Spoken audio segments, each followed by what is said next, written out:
حضور نبی کریم صلی اللہ علیہ وآلہ وسلم شب معراج میں بیت المقدس کی طرف جاتے ہوئے جب مصر کے قریب ایک مقام سے گزرے تو آپ کو بہت ہی خوبصورت نہایت عمدہ خوشبو آئی۔ آپ صلی اللہ علیہ وآلہ وسلم نے حضرت جبرائیل علیہ السلام سے دریافت کیا کہ یہ خوشبو کہاں سے آ رہی ہے، اتنی اعلیٰ درجے کی خوشبو کدھر سے آ رہی ہے؟ تو حضرت جبرائیل علیہ السلام نے بتایا کہ یہ خوشبو فرعون کی بیٹی کی باندی مشاطہ اور اس کی اولاد کی قبر سے آ رہی ہے۔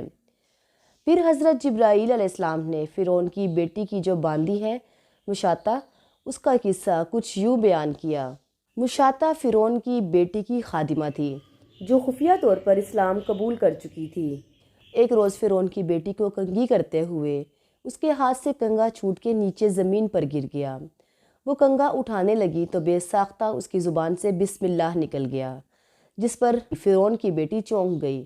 اس شہزادی نے اپنی خادمہ سے پوچھا کہ تو نے آج بہت عجیب سا کلمہ بولا ہے، کیونکہ رب تو جو ہے نا وہ میرا باپ فرعون ہی ہے، تو یہ کس کا نام لیا ہے تو نے؟ یہ کنگا اٹھاتے ہوئے کس کا نام تیری زبان سے نکلا ہے؟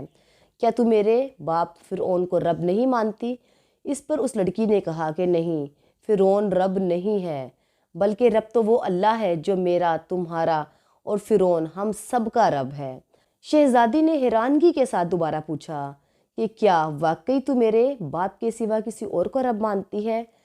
تو اس خادمہ نے کہا کہ ہاں ہاں بالکل، میرا، تیرا اور تیرے باپ کا، سب کا رب جو ہے نا وہ اللہ تعالیٰ ہے، وہ یکتا ہے۔ شہزادی نے اسی وقت اپنے باپ فرعون کو کہلوا بھیجا۔ فرعون کو جب یہ بات پتہ چلی تو وہ سخت غضبناک ہوا۔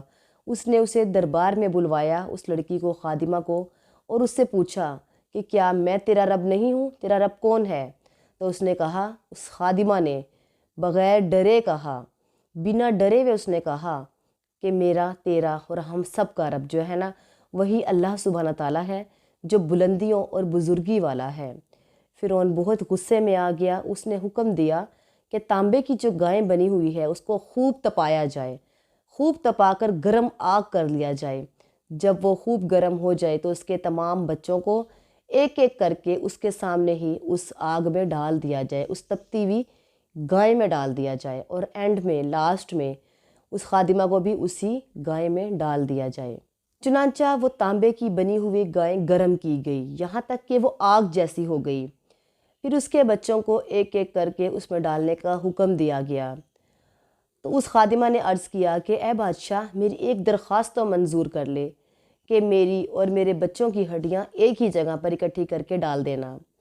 جس پر اس فرعون نے کہا، اس ظالم فرعون نے کہا کہ تیرے کچھ حقوق تو ہمارے ذمہ باقی ہیں، اتنی سی تیری درخواست منظور کر لیتا ہوں۔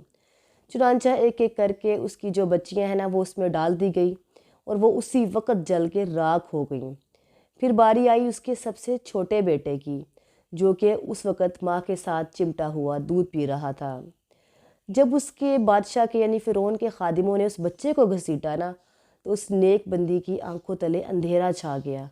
چھوٹا سا ننھا سا بچہ تھا، اس سے برداشت نہیں ہوا، ایک دم سے اس کی آنکھوں تلے اندھیرا چھا گیا، جس پر اللہ سبحانہ تعالیٰ نے اسی وقت اس بچے کو زبان دے دی اور اس نے بآواز بلند کہا کہ اے ماں، نہ ڈرنا، ذرا بھی افسوس نہ کرنا، ذرا بھی پس و پیش نہ کرنا، حق پر جان دینا ہی سب سے بڑی نیکی ہے۔ چنانچہ اس خادمہ کو بھی صبر آ گیا، اس بچے کو آگ میں ڈال دیا گیا اور اس کے بعد اس خادمہ کو بھی اسی آگ میں جلا دیا گیا۔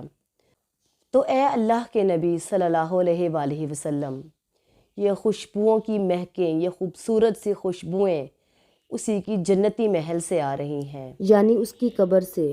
سبحان اللہ۔